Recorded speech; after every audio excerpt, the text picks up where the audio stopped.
The most powerful people you have ever encountered did not get compliance through force. They did not demand it. They did not threaten it. They did not manipulate anyone into it through fear or coercion. They created it, quietly, consistently, through a single psychological principle that operates so far beneath the surface of most interactions that the people being influenced almost never recognize it is happening, and the people wielding it almost never had to ask for anything twice. This principle is not new. It is not a modern discovery.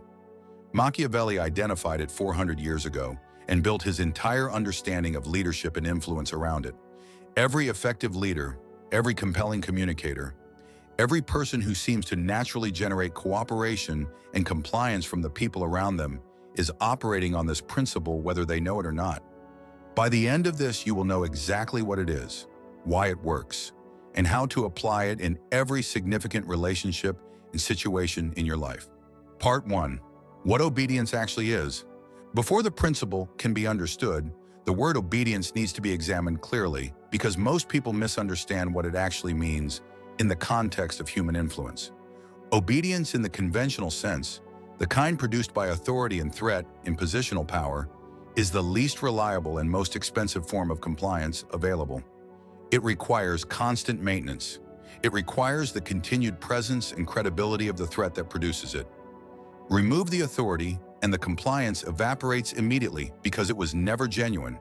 It was performed to avoid a cost. Machiavelli identified this as the fundamental weakness of rulers who rely on fear and authority alone. He said a prince who is obeyed because he is feared is only as powerful as his capacity to maintain the fear. The moment that capacity weakens, through illness, through political change, through the appearance of a stronger alternative, the compliance that was built on it collapses entirely. He contrasted this with a different and far more durable form of compliance, one he observed in the most effective leaders of his time, and that he described not as obedience, but as willing alignment. Willing alignment is compliance that does not require maintenance because it does not come from the outside. It comes from the inside of the person complying.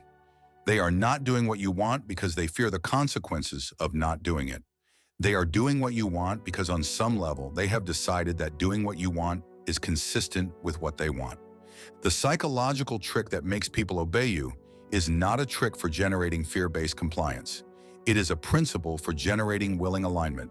And the difference between those two outcomes is the difference between influence that costs you constant energy and influence that compounds over time and eventually operates on its own. Machiavelli was precise about this distinction. He said the prince who makes his subjects want what he wants has achieved something that no army can achieve and no treasury can purchase. He has made his power self-sustaining. The question is how. Part 2. The principle. Identity before instruction. The principle is this. People do not primarily respond to instructions. They respond to identity. Tell a person what to do, and you have activated their evaluative response. They assess whether the instruction is reasonable, whether it aligns with their interests, whether they are willing to comply, whether they can find a reason not to. The instruction is processed as an external request from an external source, and compliance is a choice they make about that request. But connect the desired behavior to who they already believe themselves to be, and the dynamic changes entirely. The behavior is no longer an external request. It is an expression of internal identity. And people will do almost anything to behave in ways that are consistent with their own self-concept. This is the psychological principle that Machiavelli understood intuitively and that modern psychology has confirmed exhaustively. It operates at the deepest level of human motivation, beneath preference, beneath reasoning, beneath the evaluative processes that assess instructions and decide whether to comply. Identity is not assessed. Identity is defended and expressed.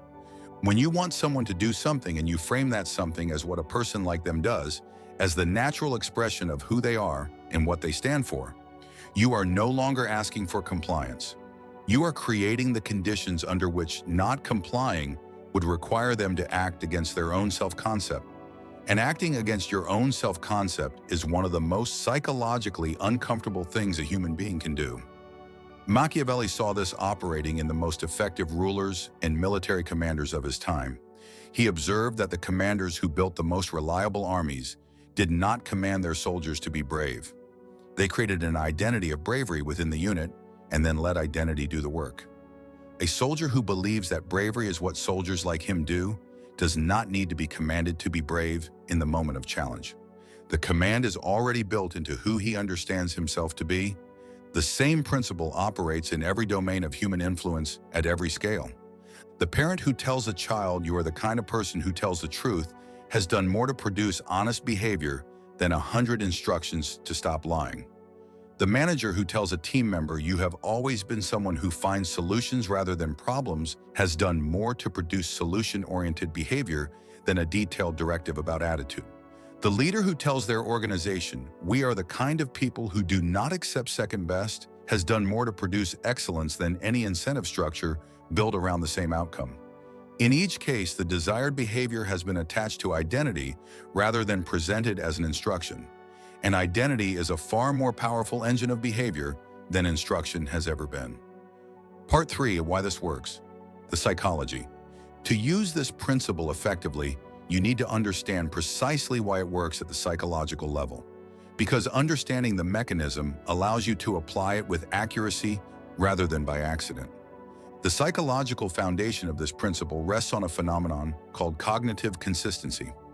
Human beings have a deep and automatic need for their behavior to be consistent with their beliefs about who they are. When behavior and identity align, the psychological system is in equilibrium. When they diverge, the system experiences the discomfort that psychologists call cognitive dissonance and generates strong motivation to resolve the discomfort, either by changing the behavior back into alignment with identity or by revising the identity to accommodate the behavior. Most of the time, the resolution goes in the direction of changing behavior rather than changing identity, because identity is harder to revise. It is built from years of self-narrative and confirmed by the perceptions of others and the accumulated evidence of past choices. It has weight and inertia. Changing it is a significant psychological project. Changing behavior to match it is much easier. This asymmetry is the engine behind the principle. When you connect a desired behavior to someone's identity, you are not asking them to do something. You are creating a situation where not doing it would require the psychologically expensive project of revising who they believe themselves to be. And most people will choose the behavior over the revision every time. Machiavelli would add a dimension that modern psychology sometimes underweights. He understood that identity is not just personal, it is social. People do not just need their behavior to be consistent with their private self-concept. They need it to be consistent with the identity they have publicly expressed and that others have confirmed. This means that any public declaration of identity, any moment where a person has stated who they are in front of others who heard and acknowledged it, becomes an enormously powerful behavioral commitment. The public identity carries both the internal pressure of cognitive consistency and the external pressure of social consistency. Both forces push in the same direction. The practical application of this understanding is specific. The most powerful time to attach desired behavior to identity is after the person has publicly expressed the relevant aspect of that identity, after they have said they value honesty, after they have described themselves as someone who follows through, after they have identified themselves with a group that holds a particular standard. These public identity statements are not just conversation. They are behavioral commitments waiting to be activated. Part 4. How to apply it. The 4 methods. There are 4 specific methods through which this principle can be applied in practice. Each one works through a slightly different mechanism, but all of them operate on the same foundational principle of connecting desired behavior to existing identity. Method 1, the identity label. This is the most direct application. You name who the person is in a way that encompasses the desired behavior, not the behavior itself, the identity that naturally produces the behavior. You are not saying do this. You are saying you are someone who does this. The distinction is everything. The identity label works most powerfully when it is specific rather than generic. Telling someone they are a good person is too broad and too easily filed as a social pleasantry without behavioral implication. Telling someone they are someone who never leaves something unfinished when they have committed to it, is specific enough to activate the cognitive consistency mechanism in relation to a particular behavior in a particular context. The identity label also works more powerfully when it references demonstrated past behavior rather than desired future behavior. You have always been someone who comes through when it matters most is activating a self-concept that has evidence behind it. The evidence makes the identity label feel like an accurate recognition rather than a manipulation.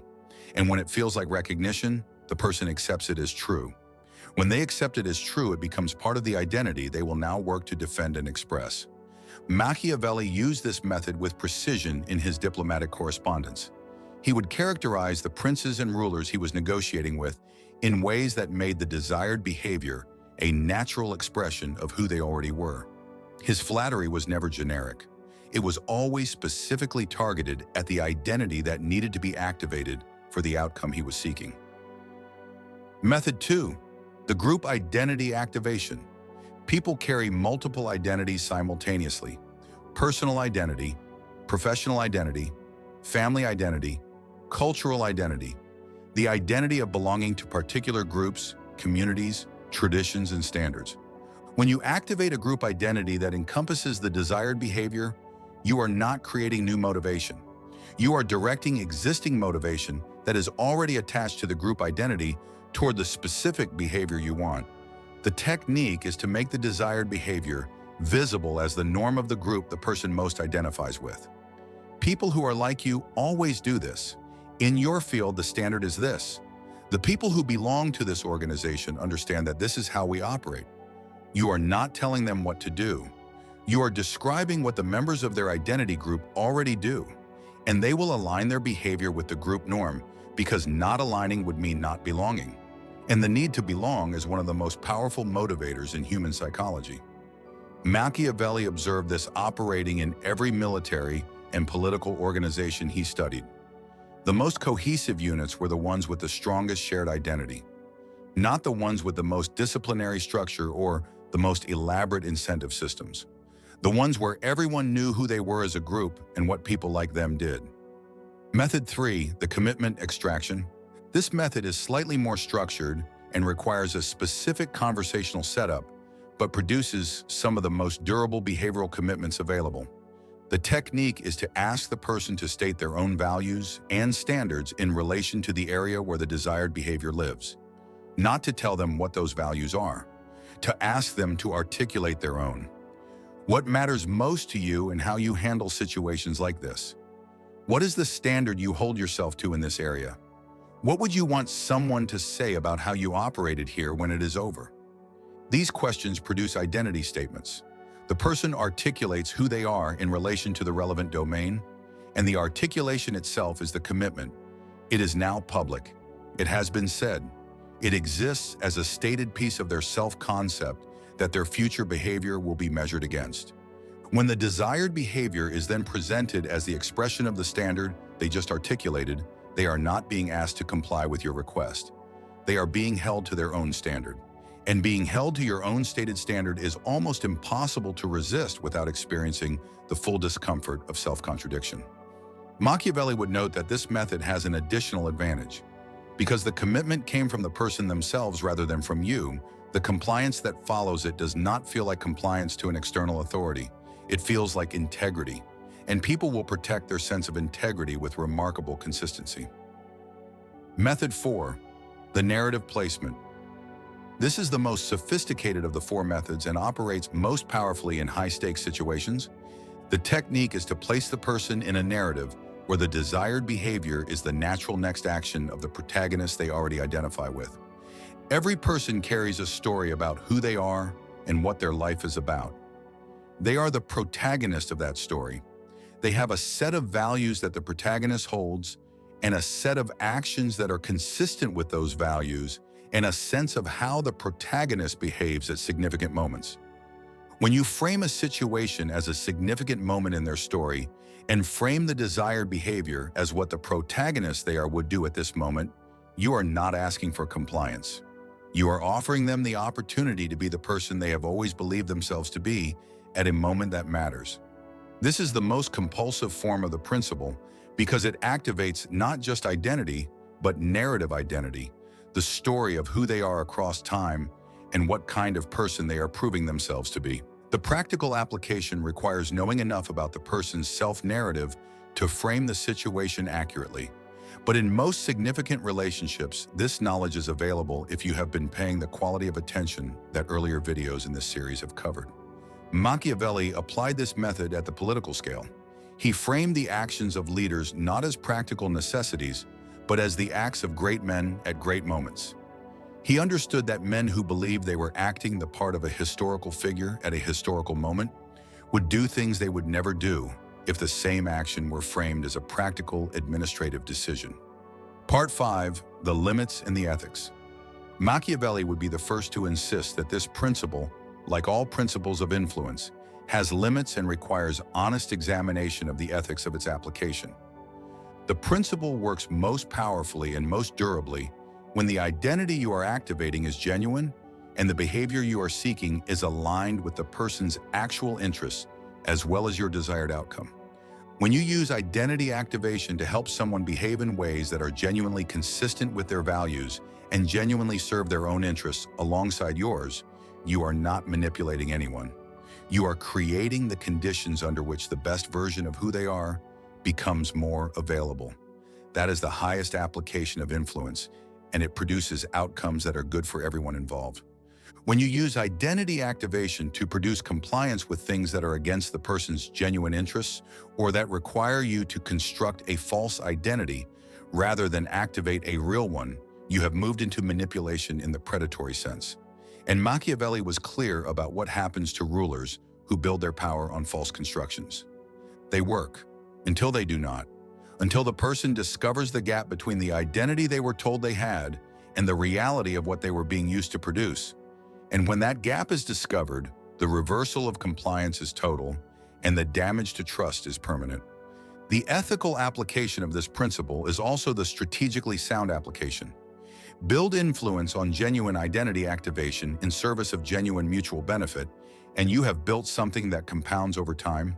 Build it on false construction in service of one-sided benefit, and you have built something with a hidden expiration date. Machiavelli always distinguished between power that is real and power that appears real. The first lasts. The second does not survive contact with reality for very long. Part 6. The compound effect. Here is what makes this principle categorically different from every other influence technique.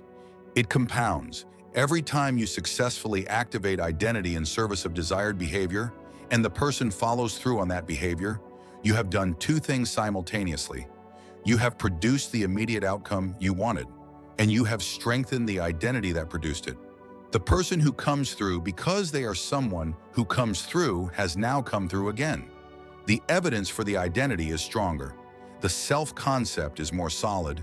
The next activation of the same identity will be even more effective because there is more evidence behind it. You are not just producing compliance, you are building a more reliable version of the person's relationship with the behavior you care about.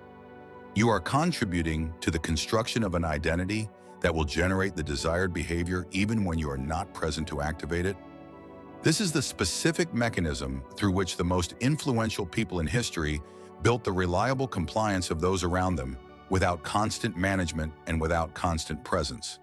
They activated identity often enough and accurately enough that the identity itself took over the work. The people around them did not need to be managed because they had internalized the identity and it was now generating the behavior on its own.